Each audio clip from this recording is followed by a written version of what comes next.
Hey guys, welcome back to my channel anime explainer SB में। तो चलिए बिना किसी देरी के बढ़ते हैं अपनी एपिसोड की तरफ। एपिसोड की स्टार्टिंग में हम मिस्ट को देखते हैं जो कि सो रही थी, अचानक से जाग जाती है। वो सोच रही होती है, मैं कब सो गई, मैजिक अभी खत्म नहीं होना चाहिए था। फिर वो अपने से थोड़ी ही दूर वहीं तोका को भी सोते हुए देखती है। तभी हम तोका को देखते हैं जो कि जाग ही रहा होता है। उसकी आहट सुनते ही वो उठ जाता है। अभी हम देखते हैं अपना सीन शिफ्ट हो जाता है। हम उन दोनों को देखते हैं जो कि डेंजन के काफी अंदर आ चुके होते हैं। तभी उन दोनों को कुछ आवाज सुनाई देने लगती है। तोका मिस्ट को पीछे हटने के लिए बोलता है और खुद भी पीछे हट जाता है। हम देखते हैं वहां पे आ जाता है स्केलेटन किंग। हम देखते हैं तोका सोच रहा होता है तो ये है स्केलेटन किंग। तभी मिस्ट बोलती है, मिस्टर हाथी, हम लोग इसको मार सकते हैं अगर हम लोग इसके गर्दन के नीचे वार करें। तोका बोलता है क्या वो उसकी कमजोरी है? तभी मिस्ट बताती है ये मॉन्स्टर आर्म सोल्जर्स के लिए बड़ी चुनौती है। ये इतना ताकतवर है कि सेबर स्ट्राइकर्स भी काफी मुश्किल से हरा पाए। तभी वो तोका से बोलती है, सर हाथी, मेरी एक गुजारिश है कि मैं एक खास शक्ति इस्तेमाल करने वाली हूँ मेरी बेसिक फिजिकल एबिलिटी को बढ़ाने के लिए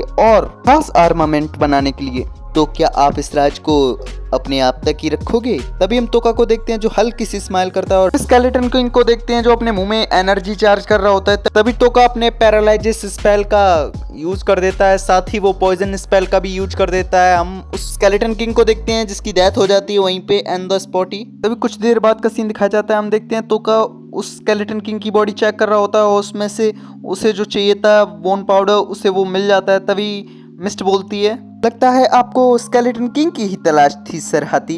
तोका बोलता है हाँ। बोलते हुए वो आगे बढ़ने लगता है, साथ ही मिस्ट भी आगे बढ़ रही होती है। तभी पिगी मारू उसे कुछ बताने लगता है। तोका बोलता है क्या बात है पिगी मारू? तभी पिगी मारू से कुछ इशारा कर रहा होता है। तोका बोलता है क्या वहाँ कुछ है? तभी पिगी मारू अपना कलर ग्रीन कर लेता है, यानी हाँ कुछ है। तभी तोका उधर की साइड देखने जाता है।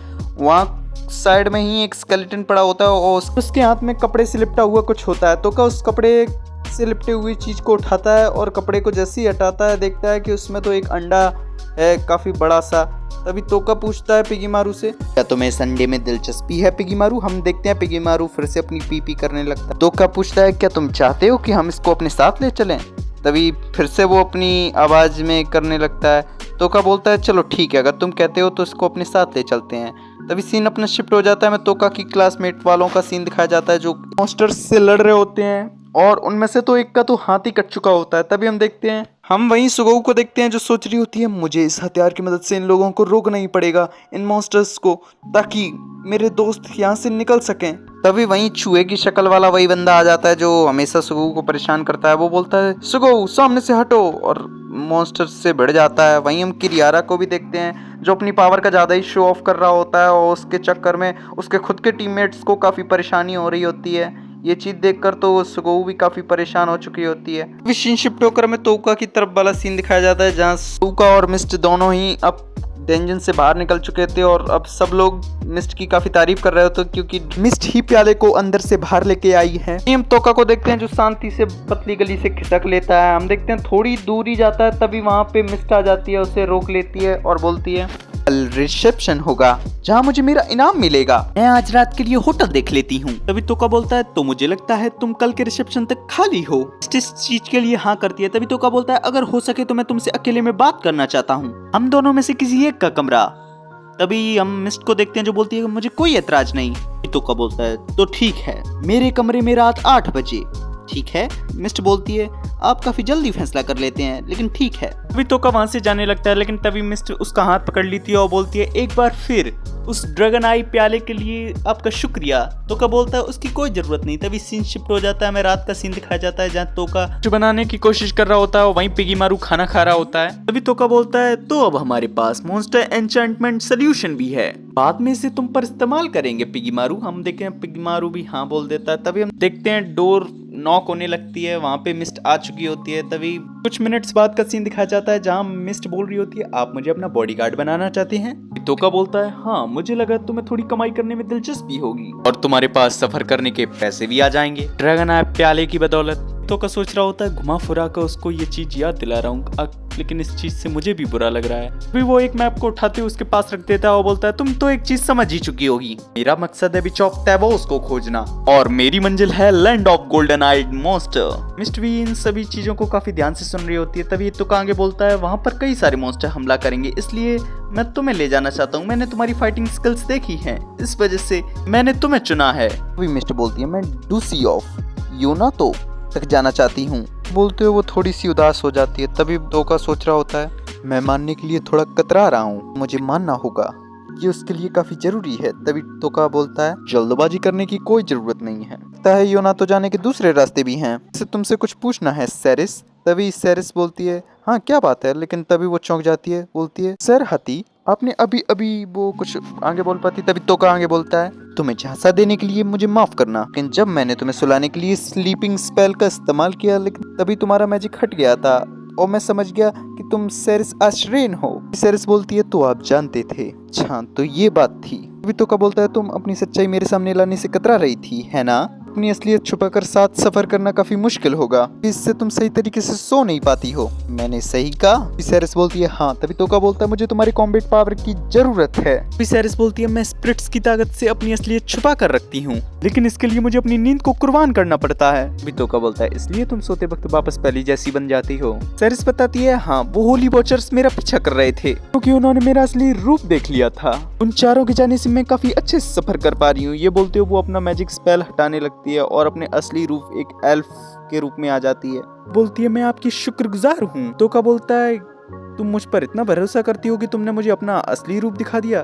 तभी वो बोलती है हाँ। तभी टोका भी बोलता है मेरा असली नाम टोका है, टोका मेमोरी, किसी को मत बताना, बदले में मैं तुम्हारी बारे में किसी को नहीं बताऊंगा। सेरिस भी इसके लिए मान जाती है और साथ ही वो साथ में गार्ड बनने के लिए भी मान जाती है। टोका उसको एक क्रिस्टल देता है जो कि उसके बॉडीगार्ड बनने के लिए उसकी पेमेंट होती है। सेरिस उस क्रिस्टल को देखकर काफी घबरा जाती है और बताती है सर टोका मुझे लगता है ये ब्लू ड्रैगन क्रिस्टल है, ये काफी प्रीशियस होते हैं और काफी कम मिलते हैं, मैं इसे नहीं ले सकती। लेकिन टोका बोलता है मैं इसे तुम्हें दे चुका हूँ, अब चाहे तुम इसको फेंक दो, लेकिन मेरी तरफ से ये तुम्हें मिल चुका है। तभी वो भी इसको अब लेने के लिए तैयार हो जाती है। टोका उसको बताता है ये मेरी हिफाजत करने की एकदम सही रकम है, और कुछ वक्त के लिए मुझे प्लीज दूसरों के सामने हाथी कहकर ही बुलाना और मैं तुम्हें मिस्टिक कहकर ही बुलाऊंगा। सेरिस इसके लिए मान जाती है। तभी अपना सीन शिफ्ट हो जाता है, हमें दिखाया जाता है सेरिस अपने रूम में लेटी हुई होती है। वो सोच रही होती है आखिर सर टोका किस बिहेव के हैं, मैं उन्हें सही तरीके से समझ नहीं पा रही।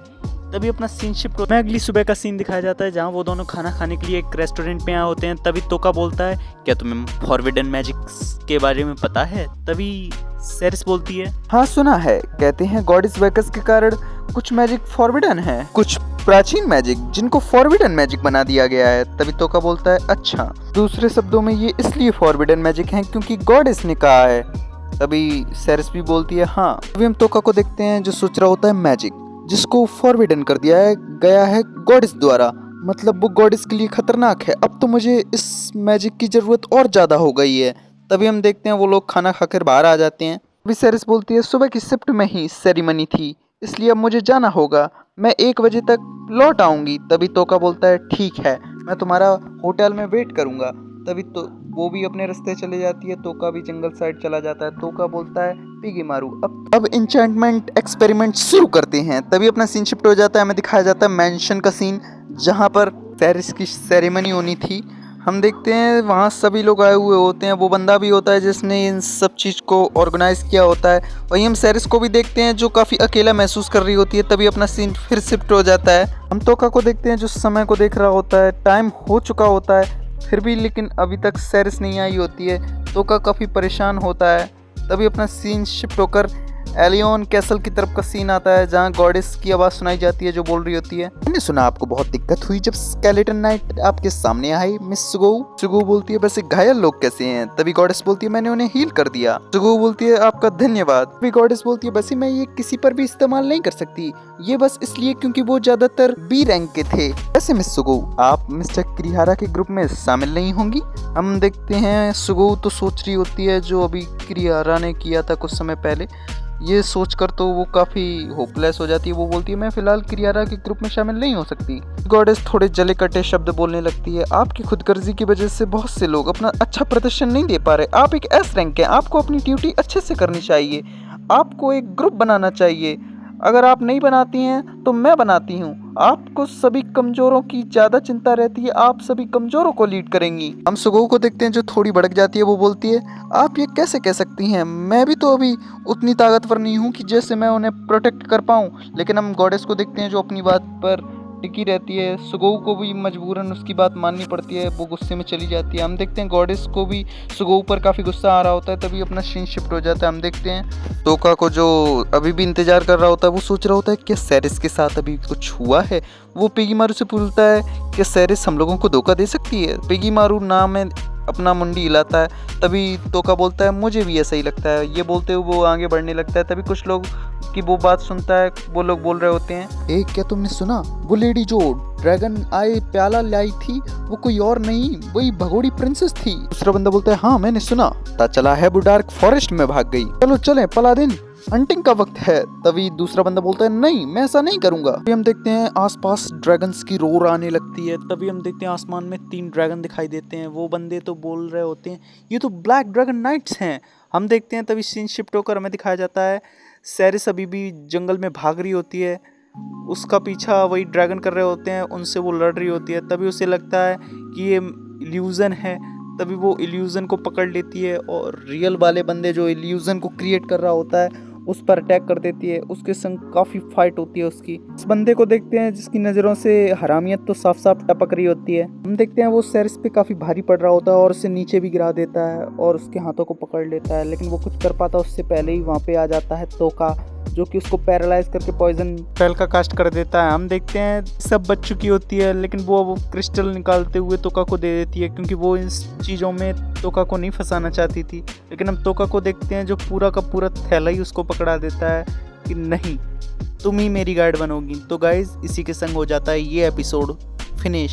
गाइज आप लोग ये मत सोचना मैंने फाइटिंग ज्यादा नहीं डाली, ये फाइट कोई ज्यादा मजेदार नहीं थी, बस स्वॉर्ड फाइट हल्की फुल्की थी। गाइज आने वाले एपिसोड बहुत ही मजेदार होने वाले हैं और उनके फाइटिंग सीन्स भी बहुत मजेदार होने वाले हैं, तो आप भूलकर भी मिस मत कीजिएगा।